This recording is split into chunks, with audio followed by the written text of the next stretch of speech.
बिस्मिल्लाहिर्रहमानिर्रहीम।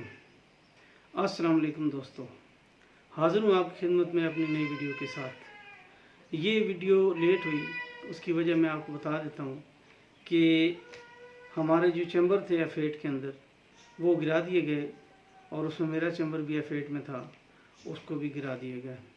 इसमें मैं एक डिटेल वीडियो कर चुका हूँ यकीनन आपको याद होगी, लिहाजा उस पर अब मज़ीद तबसरा मैं नहीं करता हूँ। ये बार काउंसिल की, इस्लामाबाद बार काउंसिल और इस्लामाबाद बार एसोसिएशन की बहुत बड़ी नाकामी है, क्योंकि ज़ाहिर है उन्होंने वहाँ पर ब्लॉग बनाए। जो प्रेसिडेंट थे, सदूर थे इस्लामाबाद बार एसोसिएशन के, उन्होंने अलाट किया एरिया जिस पे यंग वकलाज ने चैम्बर तामीर किए थे और उनको इसकी सज़ा मिली। अगर सोचा जाए तो इस्लामाबाद बार एसोसिएशन ने एक तरह से उनको अबिट किया to go for illegal construction. उन्होंने उनको इस चीज़ पे मतलब उकसाया कि वो ऐसा चैम्बर बनाए जो लायबल टू डिमोलिशन, ये जिसको मुनज़्ज़म करना ज़रूरी हो। तो हम अपने आइन के सफ़र को आगे बढ़ाते हैं। आर्टिकल 140A तक हम पहुंच गए थे। आर्टिकल 141 आज हमने आर्टिकल 141 और इससे आगे आर्टिकल 142 शायद हम पढ़ें। तो आर्टिकल 141 जो है, इसका जो उन्वान है, ये पार्ट 5 का चैप्टर 1 है और extent of federal and provincial laws, यानी हदें वफाकी और सूबाई कवानीन की।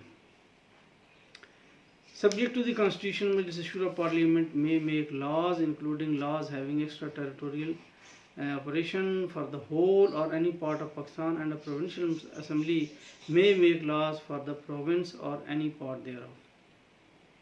बड़ा वाज़ेह है कि जी मजलिस शूरा जो है वो पूरे पाकिस्तान के लिए कानून बना सकती है और सूबाई असम्बली जो है वो अपने सूबे के हद तक कानून बना सकती है।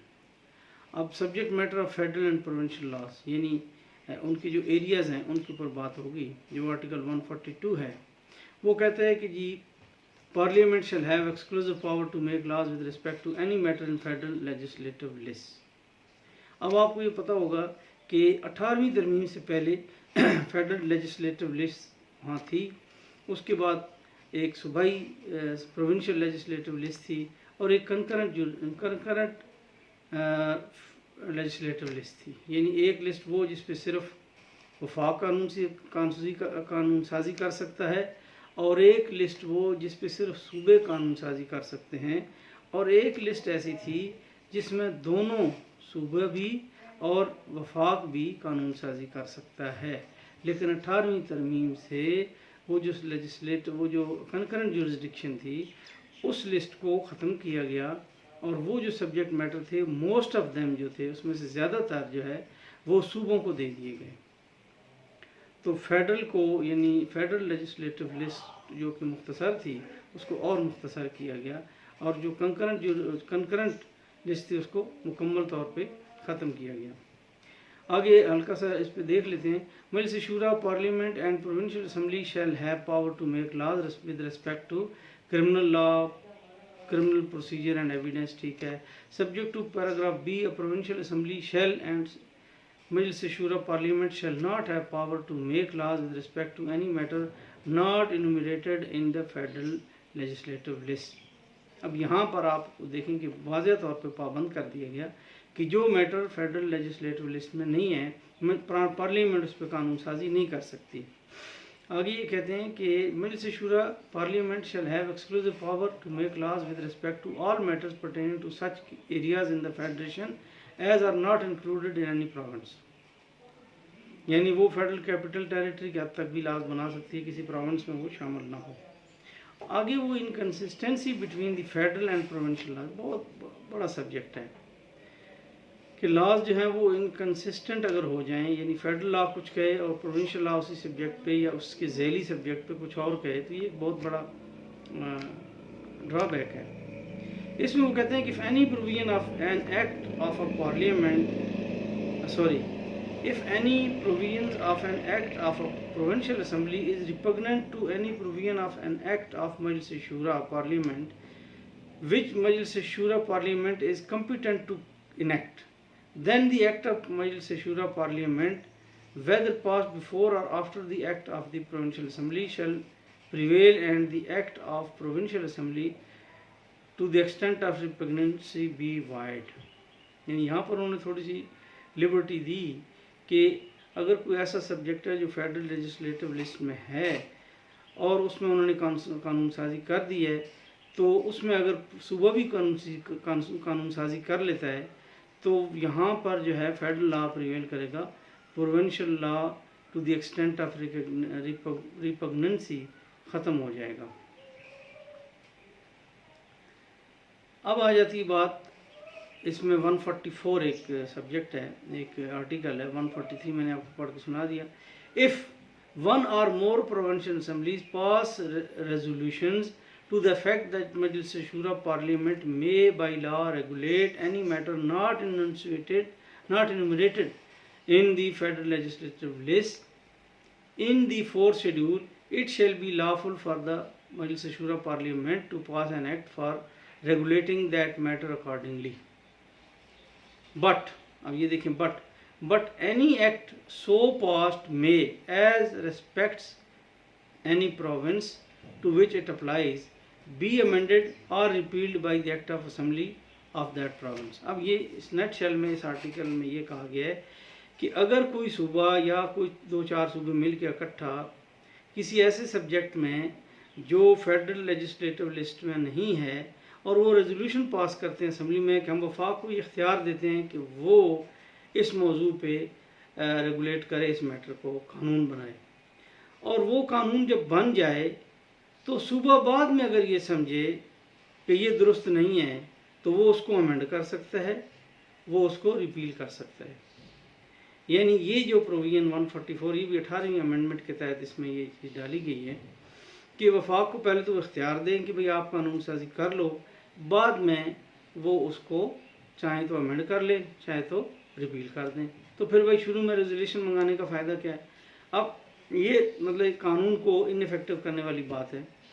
अब हम थोड़ा सा उसको देख लेते हैं, जो कंकरेंट जुरिसडिक्शन को इन्होंने निकाल दिया है उसके नुकसानात या उसके ऊपर क्या मतलब मसाइल हो सकते हैं या क्या मसाइल हो चुके हैं। बुनियादी तौर पर वफाकी हुकूमतों को कानून साजी करने के इख्तियारात जो हैं ये मतलब 18वीं तरमीम पैकेज के कुछ आइटम्स को हदफ कर दिया गया है, और वफाकी हुकूमत ज़ाहिर है कि मौजूदा हुकूमत की जो मतलब कंकरेंट जुरिसडिक्शन है, कंकरेंट लेजिस्लेटिव लिस्ट है, उसको उन्होंने छेड़ के उसके ज़्यादातर मामलात को सूबों को मुंतकिल करके इस वफाक को एक तरह से कमज़ोर किया, क्योंकि वफाक कमज़ोर होगा तो सूबे आज़ाद हो सकेंगे, अगर वफाक वो हो जाएगा मजबूत होगा तो सूबे आज़ादी नहीं हासिल कर लेंगे। बुनियादी मकसद तो पाकिस्तान के मरकज़ को कमज़ोर करना है और सूबों को ताकतवर करना है ताकि अनारकी रहे, मसाइल रहे। अब आप देखें कि वफाकी हुकूमत जो है वो मुतअद्दिद बैनुल-अक़वामी मुआहदों और कन्वेंशनों में शामिल होती है, जैसा कि यूएनओ की तरफ से कोई आ जाता है कन्वेंशन, कोई बैनुल-अक़वामी मुआहदा हो जाता है। अच्छा, उसमें यह था कि पाकिस्तान वो मुआहदे आइंदा तौसीक भी करेगा, उन पर गौर भी करता रहेगा, उनको इंटरनेशनल कम्युनिटी या इंटरनेशनल हिसाब से अमेंड भी करना पड़ेगा। अब वो मैटर आपने वहाँ से निकाल के सूबों को दे दिया तो फिर ये वो क्या करेगा? वो सूबों को कहेगा कि भाई सारे सूबे मिल के इसको चेंज करो, क्योंकि दुनिया को तो वफाक ने देखना है, दुनिया के साथ तो वफाक ने मिल के बैठना है। तो वो अमल दरामद कैसे होगा? उनको वक़्त के साथ साथ कौन अमेंड करेगा, कैसे अमेंड करेगा, ये भी एक बहुत बड़ा इशू है। अच्छा, अब उसमें ये भी हुआ है कि वफाकी हुकूमत पूरे मुल्क के लिए कानून साजी करने का इख्तियार अब खो चुकी है, क्योंकि काफ़ी सारे इख्तियारात जो वो सूबों को मुंतकिल हो गए हैं। एक वफाक अजीब व गरीब पोजीशन में आ गया है, इसलिए कि तमाम सूबों को मशवरा करने की ज़रूरत होगी कि वो अपने मुतल्लिक़ा कानून साज असम्बलियों के ज़रिए बैक वक्त यकसां कानून साजी अपनाएं। यानी सूबे आपस में कोऑर्डिनेट करें कि एक ही कानून बने और वो इकट्ठा हो। ये इंतहाई मुश्किल होने वाला है, बल्कि हो चुका है, क्योंकि हुकूमत का एग्जेक्टिव हिस्सा सूबों के कानून साजी के कामों का हुक्म नहीं दे सकता। यानी आपकी जो फेडरल गवर्नमेंट है वो उनको नहीं कह सकती कि भाई ये कानून बनाओ।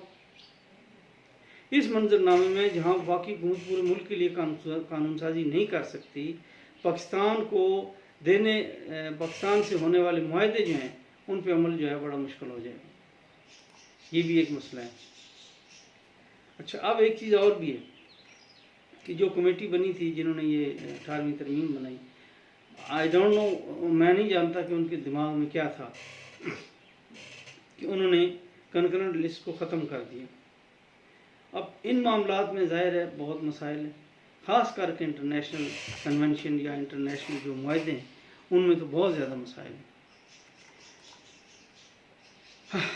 एनीवे, अब देखिए आप, इंडिया का जो आइन है वो भी एक आइन है, वो भी एक फेडरल गवर्नमेंट है, और उनको आपको पता है कि एक बड़ा मुल्क है जिसके सूबे ज़्यादा हैं, जिसका वफाक मजबूत होना चाहिए और उनका मजबूत है। उन्होंने भी इस तरह करके तो फिर एक आर्टिकल 253 है जिसमें उन्होंने सारा कुछ लिख के कि ये लिस्ट है, ये वफाक की लिस्ट है, ये सूबों की लिस्ट है, और फिर उन्होंने कहा कि इसके बावजूद पार्लियामेंट यानी इंडियन पार्लियामेंट को ये इख्तियार हासिल है कि वो किसी भी मुआहदे के चक्कर में, किसी भी इंटरनेशनल कंपल्शन के तहत वो जब चाहे हिंदुस्तान के किसी भी इलाके के लिए कोई भी कानून बना सकती है, कोई भी कानून जो है वो रख सकती है। तो पाकिस्तान में जब आपने ये कंकरेंट लिस्ट ख़त्म की है तो साथ आप ये एक आर्टिकल और डाल देते कि भाई in case of an international compulsion या एक बैन अवी दबाव के नतीजे में पार्लियामेंट चाहे तो वो किसी भी इलाके के लिए कोई भी कानून जो है वो पास कर सकती है। अब वफाक को ऐसा करना पड़ा तो वफाक पहले सूबों से कहेगा कि भाई आप लोग जो है ना पहले मुझे इजाज़त दो रेजोल्यूशन पास करके, उसके बाद जो है मुझे बताओ, फिर मैं वो कानून बनाऊँ, और फिर भी आपको ये इख्तियार मौजूद है आपके पास कि आप चाहें तो उसको रिपील कर दें, आप चाहें तो उसको अमेंड कर दें। तो ये याद रखना चाहिए कि इंटरनेशनल कम्युनिटी के सामने जो है वो वफाकी हुकूमत होती है, न कि सूबाई हुकूमतें होती हैं।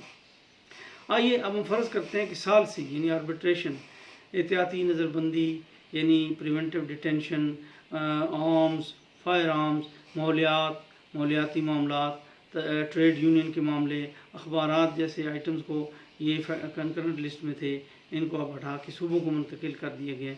जबकि आपको पता है कि बैन अवी मुआहदे वो इसी से माहौलियात के बारे में होते हैं, फायर आर्म्स के बारे में होते हैं और आर्बिट्रेशन के बारे में होते हैं।